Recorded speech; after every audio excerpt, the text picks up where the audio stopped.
Hello mga ka-sound! Kumusta po kayo? Ayan, medyo matagal-tagal ako nawala kasi nga medyo abala sa work. Before ako mag-start sa aking content sa araw na ito, siyempre kumustahin ko muna yung ating mga friends dyan, yung mga nag-subscribe at mga nag-comments. Maraming nag-comments doon sa video ko about sa pagsiset up ng Smart TV 2 amplifier. Isa na nga doon si Catherine Rose. Thank you sa iyong comment. Sinagot ko na rin ang iyong mga comment. Tsaka si Lau Onabia. And then si Norma Natividad, Antonio Colina, Nika Kabiko, tsaka si Dubai, tsaka si Simpleng Buhay, si Sara, si Roner Mangiliman, and then si Idol Dolls Baringit, and then si Lorenzo Diaz. Ayan, hindi ko na kayo na isa-isa. Yung mga comments nyo about dun sa pag-smart ng pag-setup ng Smart TV, nireplyan ko na po yung mga comments nyo. Salamat po sa mga nag-comments.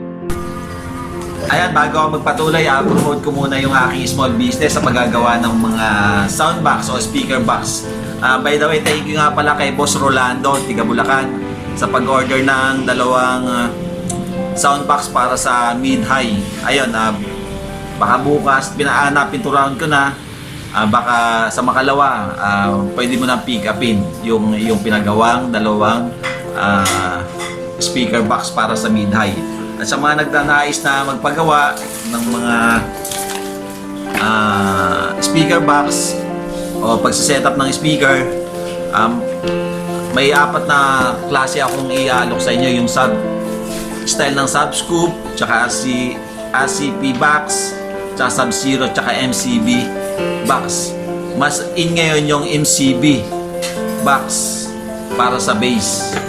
Tapos yung pang-high naman, ayun, ilan lang naman yung style ng pang mid-high na box. Ang ano lang, yung madalas na ano sa akin, yung MCB box, tsaka yung ACP box. Minsan may Subscoop din. Ayun, itong ginawa ko, Subscoop, nasa likod ko. Ito yung Subscoop. Sa susunod, yung ginawa ko yung mga speaker box, binidyo ko na, hindi ko pa na-i-upload. Pagka natapos na ako doon sa mga umorder, next ko na sa pag-i-edit para makita nyo yung mga gawa ko. Ayun.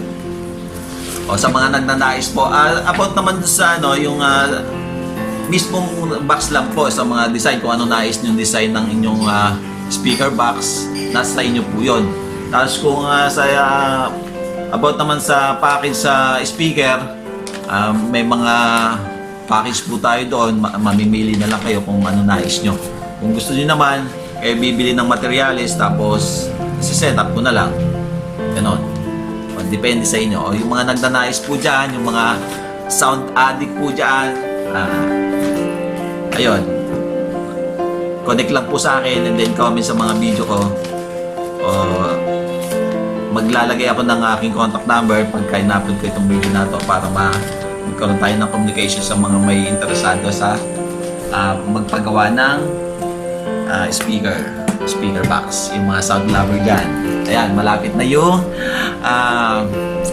Christmas holiday, kaya ayun, ginagaya ko na rin yung aking pampaingay kasi nga bawal magpaputok, kaya mag-sound na lang tayo. Kaya ngayon, dumako na tayo sa ating content sa araw na ito. Bumili ako o order ako sa Lazada ng wall mount. Ayan, ito yung speaker stand. Ipapakat ko na lang yung dalawang yung naalala nyo, yung speaker ko na to, yung dalaw na to. Papakat ko na lang, ididikit ko yung binili ko sa Lazada na speaker stand o wall mount doon sa pader. I-grill ko doon, tapos doon ko ilalagay yung naka-stand na speaker na yan. Tapos yung dalawang stand ko naman ng speaker, ayun, may ginawa din akong bago para nga sa nalalapit na ating pagse-celebrate ng Christmas at saka New Year. Ayun, para may gagamitin tayo pang ingay pagsalubong sa New Year and siyempre sa darating na Christmas celebration natin. Ayun, ito nga, na-order ko sa Lazada. Ito yung tsura niya. Wall mount. Ayan. Ayan, ibubutas ko lang to. Ito, ibubutas ko lang to sa pader. Then, tornilyo. Tapos dito ko na ipapatong yung speaker. Ayan. Dalawa. Ay, isang set. Sa isang box, dalawa na agad. 2 pairs na package. Lazada. Ang price po nito ay $3.99. Hindi ako nagkakamali. Ayan. Ayun. Maganda naman yung kanyang yari. Ibay. Tsaka ang load capacity niya, yung bigat na kaya niya ay 68 kilos. Yung dalawang speaker ko naman, wala pang ano yan eh. Walang 30 kilos pa yata. Kaya siguro kayang-kaya niya i-carry yung yung bawat isang speaker. Lalagay ko to sa may poste. As yan, nakahanda yung aking dalawang speaker na pang mid-high. Para maganda yung ayos ni Mama. Kasi mamaya pagka hindi maganda yung mga kasangkapan ko ay umiikot ako. Ayan, panoorin niyo ako para mamaya pagka na-drill ko na to sa pader, na-set up ko na yung dalawang mid-high speaker ko. Yan, press natin. Yan. Thank you Lazada sa mabilis yung mga 2 days lang dumating na agad.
O ayan mga sound, naikabit ko na, naihan ko na yung dalawang speaker high, mid-high. Ay medyo nakapagod. Ay medyo na-minimize na yung space ng sala namin kasi ngayon yung sala namin medyo makakitin, maliit. Yung dating pwesto niya, may speaker stand, kumain pa ng space kabilaan. Eh ngayon, dahil nga nakahang na yung speaker, ayan, medyo lumagluwag ng konti.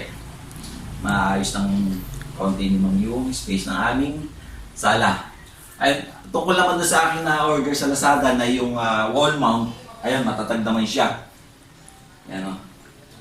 May tiwala naman ako dito kasi nga 68 yung kanyang capacity, yung bigat na kayang i-carry. Eh yung dalawang speaker, ay isang speaker, tansya ko mga 30 kilos lang. Sarami lang. Kaya tiwala naman ako na hindi siya babagsak. Tsaka 6 na tornilyo ginawa ko, tiganin. Para talaga kapit na kapit siya. Ayan. Yun po, At natapos naman tayo na isang umagang kay ganda. Hanggang sa muli guys, bye-bye. By the way, salamat sa mga patuloy na sumusuporta, sa mga nagko-comment sa aming videos. Ayan, patuloy lang po kayo manood at syempre, patuloy po ang suporta sa bawat isa sa atin. Hanggang sa muli, bye-bye, paalam.